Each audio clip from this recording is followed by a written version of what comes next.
Weak leaders hide weakness. Strong leaders manage their weaknesses. What really happens when a leader decides to get vulnerable and some mistakes you do not want to make? That's today on Leading Forward. All right, Jeremy, man, it has been an exciting few weeks as we've got to interview some amazing leaders, amazing people.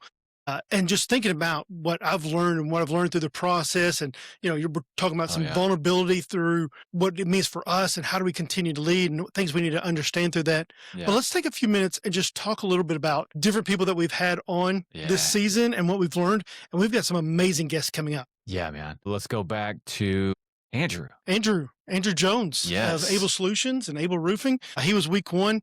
Man, one of the things I loved about Andrew is he has so much great opportunity in front of him. He's got this humble spirit.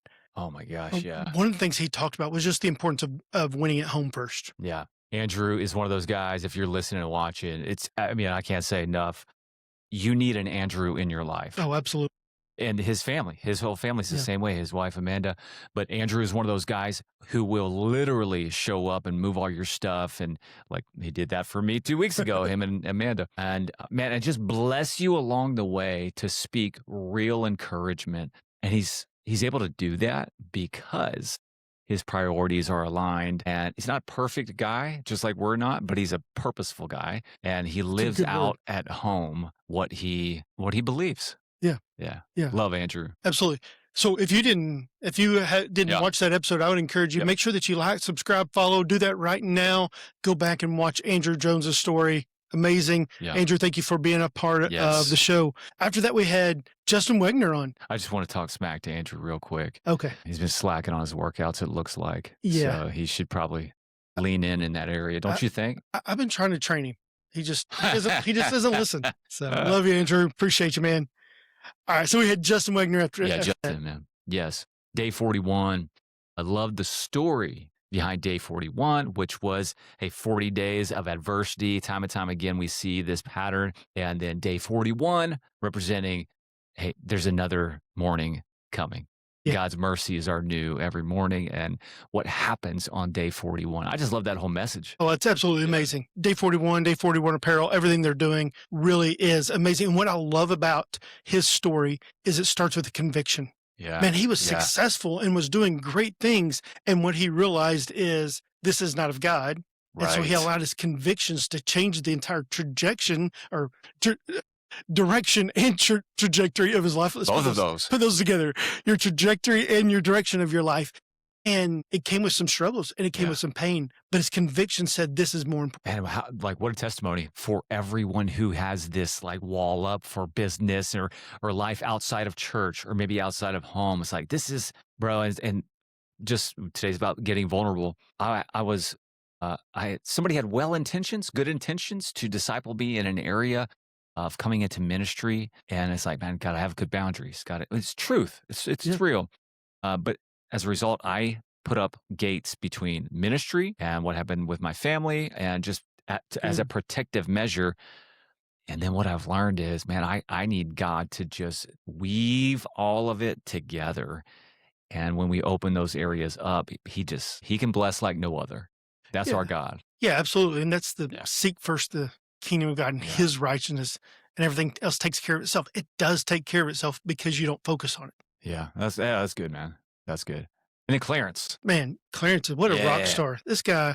Pure capitalist, big buff dude, man, just getting it. But humble. He didn't have any reason to sit with us. I mean, we're nothing compared to the circles that this guy walks in, but he chose to invest in us, chose to invest in all the people that are part of Leading Forward. And that's what I loved about his story. And the way that he went about being able to say, someone invested in me, therefore I'm going to invest in others. So venture capitalism is all about investing, but he's going, let's invest in people. Yeah. The best investment we will ever take part in is people. Yeah. That's so good, man. What was your biggest takeaway from him? Yeah. I think the idea of giving it back. Yep. I'd say that's probably it. Adversity, it's not a new concept. We got to overcome adversity, but oftentimes people overcome adversity and then the gain is it's me-centric. Yeah. And it's not for him. It's not for his family, Absolutely. his team. They're very much concerned with being blessed to bless. being encouraged so that you can encourage, that kind of thing. Yeah. Loved it. All right. Then last week, we walked through the interview with Coach Joey McGuire. Yeah, man. Man, Texas Tech's kind of into headlines right now with a lot of controversy going on, a lot of issues with quarterbacks and NIL and all kinds of restrictions. But what you saw through him was his heart for leadership and his heart for players. Yeah, he does. Coach has got a big heart for players. Yeah, and I think I said this on that episode, but just seeing him with the people walking, he's giving a talk. Yeah. But he's in the room with the people. And it showed me something about him and his character, to your point. Like, he's a coach, but he's about his players. He's about his coaches. Absolutely. And that's great leadership, man. Yeah, I think he said he's a developer of young men. Doesn't matter what that looks like. That's who he is. That's what he does. And I love the fact that he called himself the culture coordinator. That there are some things that the top level boss cannot delegate. Yeah. And creating culture, fighting for your culture, being able to go at all costs. I am going to fight for the culture of our company, of our organization. Yeah. I'm going to fight for it. I can't delegate it. It's everyone's responsibility, but I'm going to own it. Well, I guess that leads us into today. And Matt, how fun. We've got to meet all these people and have great conversations and take a bunch of people along on the journey with us. Today, we want to kind of just reflect, but also pause and think about this idea, this pattern that we've seen. These guys got very vulnerable. They sure did. They got for real. And when you think about leadership, you could think about people who are not missing the mark, high and tight, straight and narrow, like out there crushing it, super like aggressive with dealings. And that's not these guys. No, that was really the biggest thing through all these guys is they showed this honest, vulnerable, authentic, raw side that they didn't have to. But I think that's a key part of what leadership really looks like. Yeah. And so even before we get into that, we have some amazing guests coming up. Yeah, that's right. Next week, we have a guy who was in prison and now is the COO of a company. Okay. Of a growing, his story is absolutely amazing. People are not going to want to miss next week. Then after that, we have a chaplain for a major college football team that's going to be on it. The CEO of a national brand is going to be on with us. Great. You've got a friend of yours. Oh, man. Rapper. He's going to bring some energy. And he's got, this guy, talked to him this weekend. His name is Ian Barnett. ASAP Preach is his handle. It's his name. So look him up, start to listen to some of his stuff and watch his videos. We'll talk more about it, but man, he is in the prisons. He is his story. He's using it to reach thousands and seeing thousands saved. Yeah. It's going to be good. My gosh. We got some big things coming up, and I'm really excited about it. It's going to be amazing. People do not want to miss out every week. Yeah. So go ahead. You So all these guys, we talked about kind of this theme of being vulnerable, being raw, be authentic. What does that mean for you? And when you hear these things? I think we all probably have a person in our lives at some point along the way. When we say this character trait, somebody comes to mind who probably, I would venture to say, they were super impactful in your life. And this can go a couple different ways. And we'll talk about that. We don't want to be vulnerable to the point of being an emotional wreck with, not what we're talking people about. Around us. Not what we're talking about. But I think of a sensei that I had like as a kid. His name was Raleigh Barnett. Like literally a sensei? Yeah. Okay. Oh yeah. It's not a funny name. This was my first real sensei. And the guy was just he would talk about his mistakes. He would tell stories, super relatable. And I think competence can build respect. But when you get vulnerable, that builds trust. Yeah. And that became somebody in my life that I trusted wholeheartedly. It became a key figure in my life. Yeah. Just that rawness, having someone that models that for you is very difficult in the world to be able to find that and someone that trusts you and that you can trust. So let me tell you a story that happened to me. Okay. So a couple weeks ago, we met with Clarence, and I've been just processing that. I had another conversation with him just about what does it mean to speak and how do you share your story, and just really been unpacking it a lot. And I'm part of this group, and we meet once a month, and we just call it the executive boardroom. And there's usually anywhere from 8 to 10 guys there, and they're all owners of companies, and we get to be each other's boardroom. Great. We're not in each other's business. They're all separate. They're all over the Metroplex, all over the state, and we just get to be, hey, what's going on in your business? Tell me about what's the struggles, what's the pain, Let's talk about that's what great. advice do we have for each other? Well, the guy that leads the group, he came in last week and says, hey, we're going to do this still a little bit different today. We're going to talk about how does your personal life impact your business? And I'll just tell you from where I am right now, just from my growth journey. And I've been continuing to grow and God continues to open doors. And it's been absolutely amazing. But also it's been a rough season for a lot of businesses, which directly impacts me. Sure. It impacts my family. It impacts my finances. And so some of the projections that I was hoping for this year haven't hit. And so we went around this table and these guys are sharing their story. They're sharing some things that are going on in their life. And they ask, what's kind of the word that describes this season that you're in? And for me, the word was transition. And that what transition was for me and what it looks like is that you've been so strong holding on to this, but you're trying to, as a trapeze artist, trying to reach for that next rope. And there's this moment that you have to let go of this rope before you can grab the next rope, right? And you have nothing. But in that transition, do you believe? And in that transition, do you have faith that this is the direction and the calling? And so for me, reaching and stretching and going for what's next, not abandoning what's behind, but also knowing, man, there's more that God has in store. And I'm going to stay faithful even when I have nothing to continue to believe. Nick. That's good, Nick. Yeah, that transition gap is super scary. Super scary. Oh man, as we're thinking about vulnerability, looking back to Jesus, look at the Garden of Gethsemane.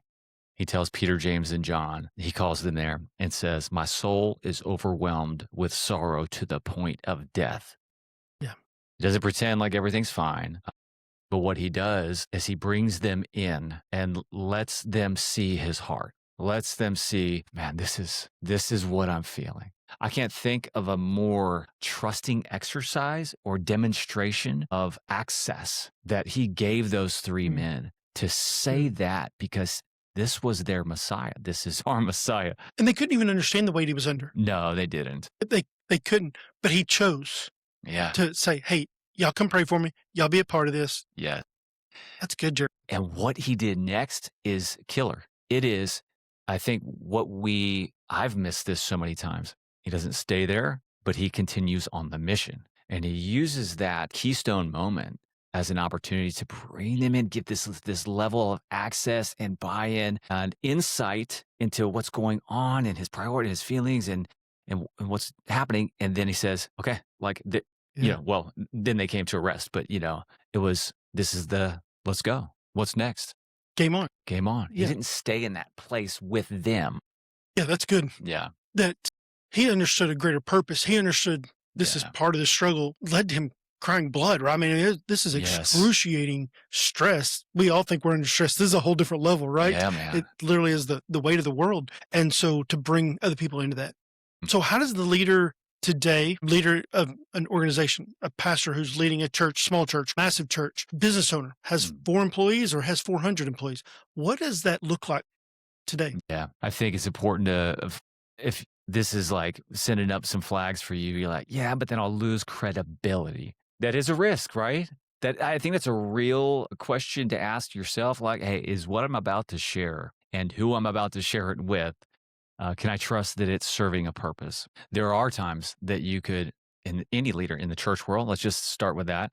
You can share something in the wrong moment or in the wrong room or in the wrong way that just doesn't land and doesn't move you toward what you're trying to do and trying to accomplish. We've seen that. The room falls flat. I've done that, right? I've shared something and I'm like, man, the room's dead, or my team did not receive that.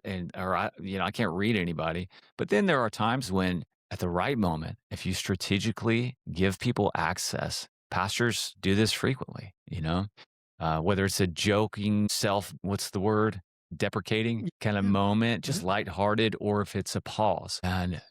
And man, I want to tell you something that I've struggled with in the past, what does Craig Groeschel say? Like, people don't want to know what you know until they know that you care. And they want a leader that's not always right, but always real. That's right. And that second part is I found that to be true. Yeah, absolutely. Yeah. Yeah, I think part of this is, I think everything we talk about continues to layer and continues to fold back into itself. So this is part generational, right? That there was a generation before us that you didn't expose any weakness. Totally.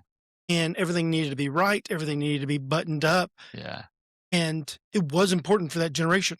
Yeah. For another next generation, there is this balance of, do you have the authority and can you be vulnerable? Right. And maybe a generation or two behind us really just want you to be vulnerable and weak, but that's not really what we're looking at. So being able to know the right place, know when to be able to be vulnerable, know when and who to speak into, and be able to share your things. So some of the things I thought about in this is we have a response. So when you think about David, he's confronted by Nathan. And in this moment, he has the choice to bow up and say, I'm king, or to be humble.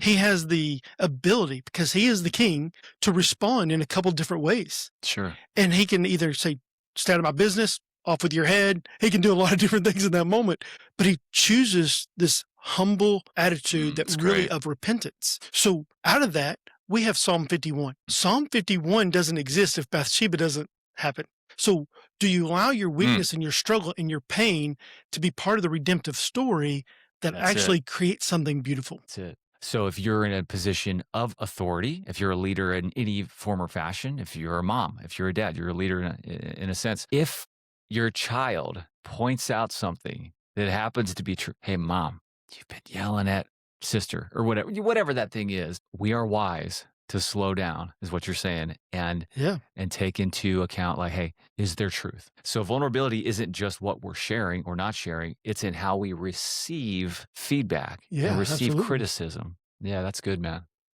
Another thing that allows us to be vulnerable with our team, it builds massive amounts of trust. That's, you're not a perfect leader, you're a real leader, right? Yeah, because I've done this with certain teams and it's been a long time. Thank you, Jesus. But I've received feedback and I've gotten defensive and I've explained, 6 reasons why I did it that way. And that doesn't do anything. No, it just says you're the authority, I have to obey you. And then they're less likely to come to you in the future. Right. And then what you have when you solicit feedback is crickets. And that's not helping anything. Yeah. Yeah. So thinking about that and just thinking about how that's interacted with different leaders. I was telling a guy this story this week about a situation I was in years ago with a boss, and I got asked, my boss was out on vacation, and another coworker said, hey, will you come sit in this meeting with me? I'm about to let someone go, and I want someone else in this meeting with me. I said, that's great. I got you. I'll be there with you. And he had done everything right. He went through every step. The guy had multiple chances, continue script, just was not doing the things that the organization decided this is valuable to us. And this is someone in his downline. He's getting rid of them. Okay. What did you do, you dumbass? I went, first of all, I didn't do anything. Right. But you were part of it. Why did you not know better than this? Wow. And instead of, I bowed up, I didn't respond to that well. He didn't respond to it well. It created friction. And it created friction for multiple layers within the organization for an extended amount of time. Oh, man, that could be a huge trajectory changer. Yeah, I appreciate that. Appreciate you helping me. I think that's a great new word, man. Trajectory. Yeah, it's my new word. So why leaders avoid vulnerability? Fear of losing credibility, fear of appearing weak, fear of losing control, fear that people will think less of them. Yeah, those are real. Those are real fears, real concerns. Sure, absolutely. I think for so long, the greatest value that we thought you brought to the team as the leader, the greatest commodity, the greatest asset you brought was your knowledge. Okay, yeah. And one of the things, I don't even know if we've talked about it, I've talked about it maybe with you and maybe not on this, but I think one of the things that's really changing in our culture is knowledge is not the greatest thing anymore. Right.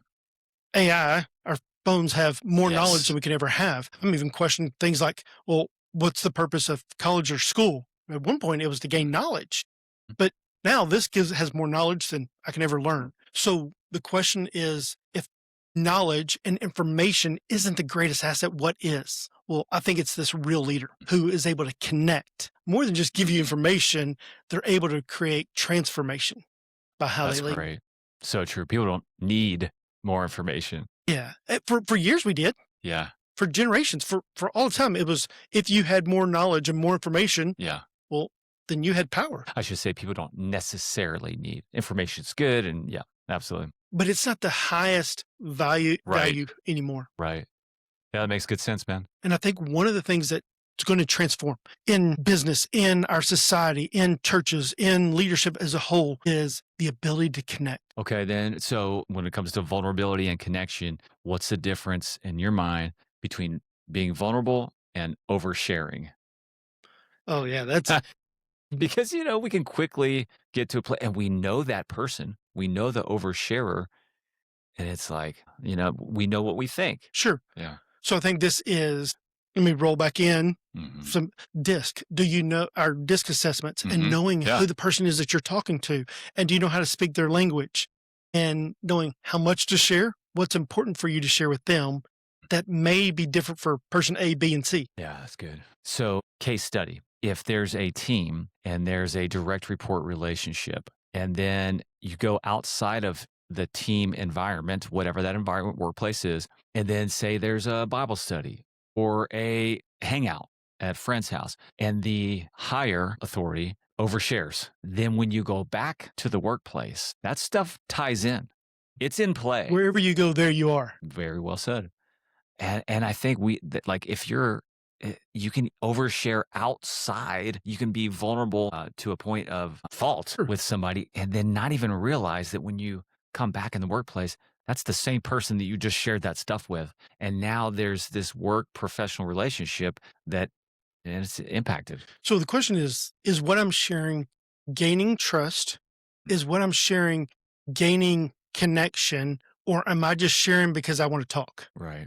Dude, yeah. So I think there's a little bit of filter there of what needs to be shared based upon what's the purpose? Yeah. Is it just you've had a long week and you're just blowing off steam and you're just running your mouth? Well, easy killer, slow down a little bit. And I think, we've talked about this before that, on the police department, I told you there was kind of 3 versions of every story. They're all 100% true. There is the guy's story. The other police officers tell the story, right?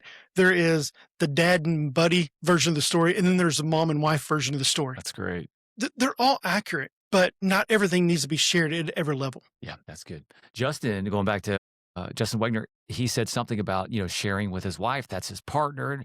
And dude, I love that. And if you're going to share things with somebody that are intimate and where you can be vulnerable, you have to be able to do it with your person, your partner. Yeah. And there are things that I don't share with Perry, and I don't want people to freak out. It's not anything scandalous. It's just weight that I don't want her to carry.